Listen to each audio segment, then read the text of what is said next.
presidente, deputado Abdala, como sempre o faço, com minha continência, meu brado de selva e aquele que nos acompanham e que professam nossa fé com a paz do Senhor Jesus. O deputado Rosenha, brilhantemente, discorreu em relação ao tema que tem sido a pauta desta plenária, a pauta principal desta plenária. Mas a pauta principal ela tem envolvido diversas formas de violência no contexto geral. Os colegas que aqui estão participaram com a parte e também fizeram brilhantemente suas inserções na fala do deputado Rosenha. Eu quero dar continuidade a esse tema e complementar, conforme havia dito no pequeno expediente que o faria. Mas quero, antes disso, voltar à violência sofrida pelo policial militar que teve sua vida ceifada. Nós temos vivenciado no estado do Amazonas um cenário de violência e de insegurança que nós precisamos efetivamente entender que urge a necessidade de adotarmos medidas até emergenciais, de pronto emprego, imediatistas, mas também medidas de médio e longo prazo, que passam por planejamento. Por exemplo, ontem nós ouvimos o anúncio da criação do comitê que vai tratar de algumas medidas, e concordo plenamente com o deputado Rosenha, com também o deputado Wilker, que fizeram aqui suas falas no sentido do plano emergencial. De pronto, hoje, nas portas das escolas, já deveria estar acontecendo algo diferenciado. De pronto, hoje. Então, de todos os efetivos disponíveis na Polícia Militar, na Polícia Civil, até no Corpo de Bombeiros, na Guarda Municipal, todos deveriam estar efetivamente desenvolvendo um plano imediato, emergencial, para poder fazer com que aquelas pessoas que estão ainda planejando esses ataques entendam que já existe algo sendo feito.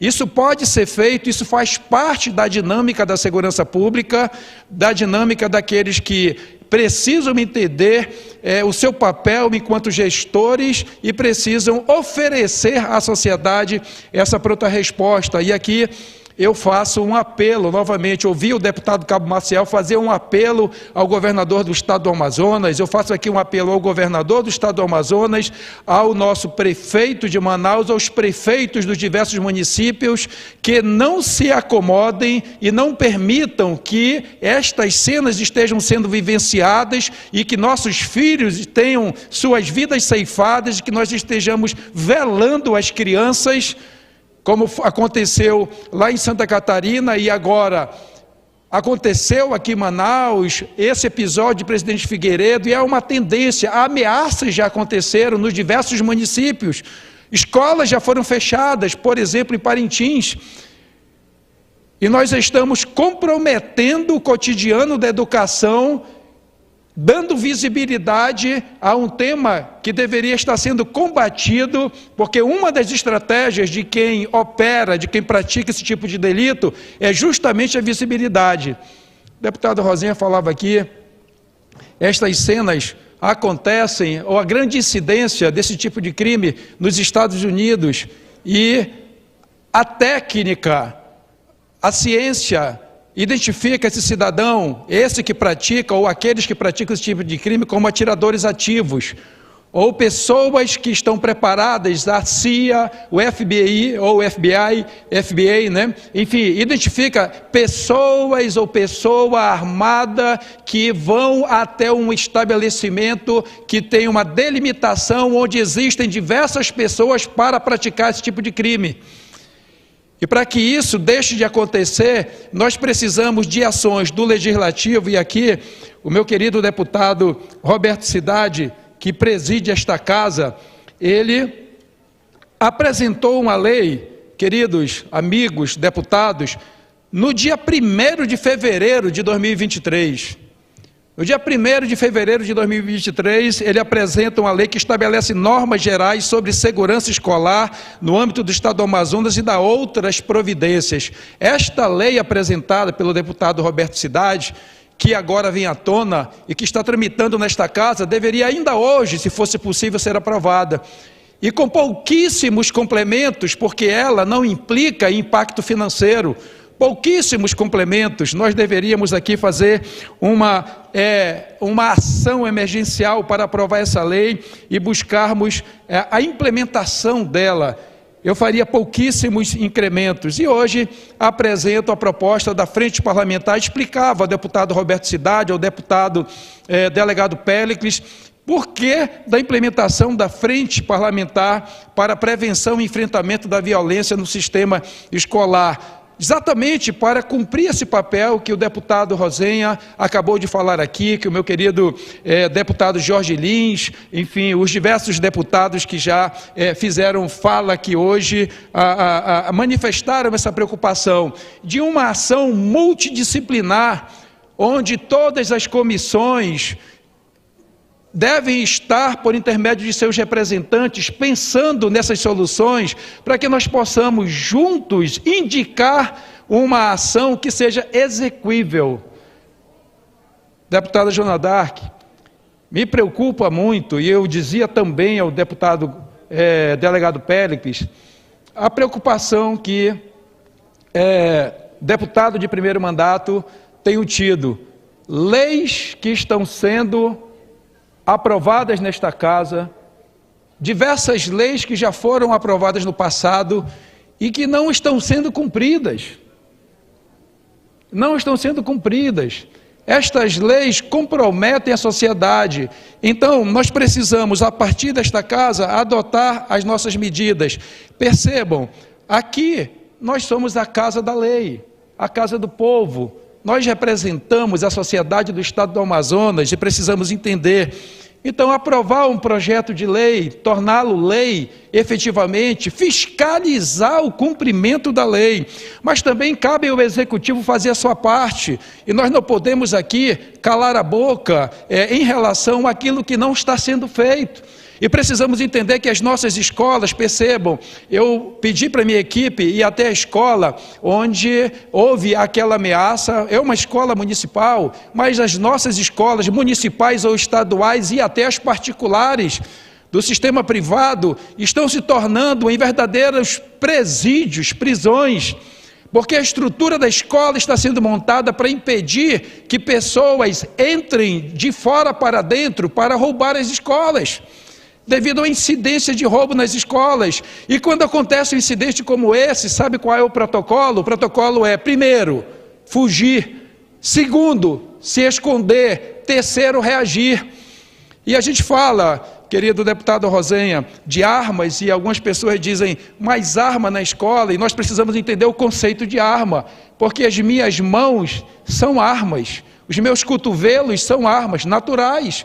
Então nós precisamos de pessoas devidamente treinadas, habilitadas para usarem a voz como a arma que é capaz de fazer cessar uma agressão, usar as mãos com técnicas de defesa pessoal para fazer com que seja capaz de cessar uma agressão, usar as armas auxiliares, que aí vem as armas de choque, vem os bastões perseguidores, as técnicas de defesa pessoal, aí as armas brancas e, por último, as armas de fogo, as armas mais letais.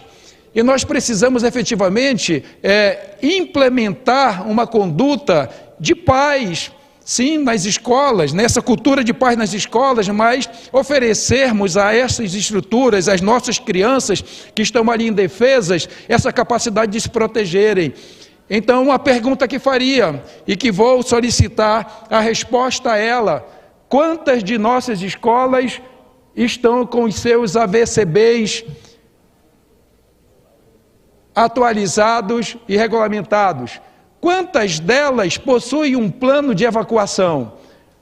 E se possuem plano de evacuação, quantas já ensaiaram esse plano de evacuação? Já treinaram o plano de evacuação? Quantas delas já incluíram na hipótese dos seus planos de evacuação a possibilidade de um incidente como esse, atualizar o plano apenas? E nós estamos deixando acontecer para poder correr atrás do prejuízo. Judiciário também tem um papel fundamental nesse sentido. Nós precisamos atualizar as nossas leis. Os nossos colegas deputados federais lá em Brasília precisam nos ajudar, os nossos senadores nos ajudar. Um cidadão que comete um crime como aquele que foi cometido em Santa Catarina, aquele cidadão, será que ele não teria que passar o resto da vida na prisão? Ele foi preso 7 vezes antes de cometer aquele crime. 7 vezes, meu querido presidente. E foi solto. Eu não estou aqui questionando a justiça, muito pelo contrário. O que estou dizendo é que as nossas leis precisam ser atualizadas.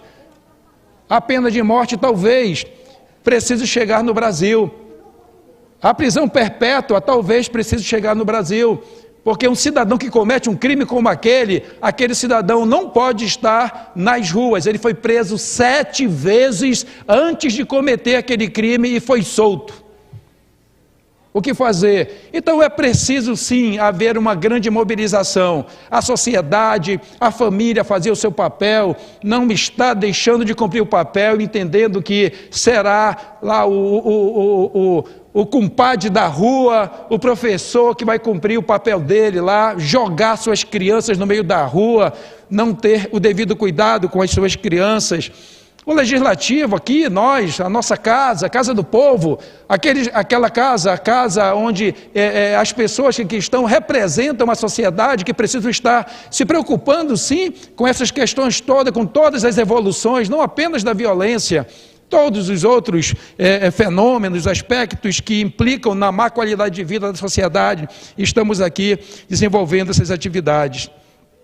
O Executivo outra vez alerta, nosso excelentíssimo governador do estado, minha continência, meu prefeito de Manaus, minha continência, senhores prefeitos dos municípios do estado do Amazonas, de igual forma, minha continência, nossos presidentes das diversas câmaras municipais, vamos reagir, vamos juntos reagir. Esta casa está reverberando, está procurando fazer a sua parte, mas vamos juntos reagir e fazer com que efetivamente saiamos das palavras para a prática e possamos ver um melhor cenário na cidade de Manaus, no estado do Amazonas. Nós estamos aqui para dar a nossa parcela de contribuição. Atirador ativo, o conceito existe.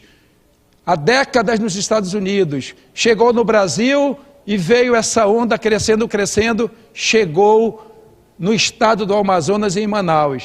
Se nós não fizermos alguma coisa, vai chegar nos diversos municípios e nós estaremos lamentando vidas que foram ceifadas por ação dessa maneira.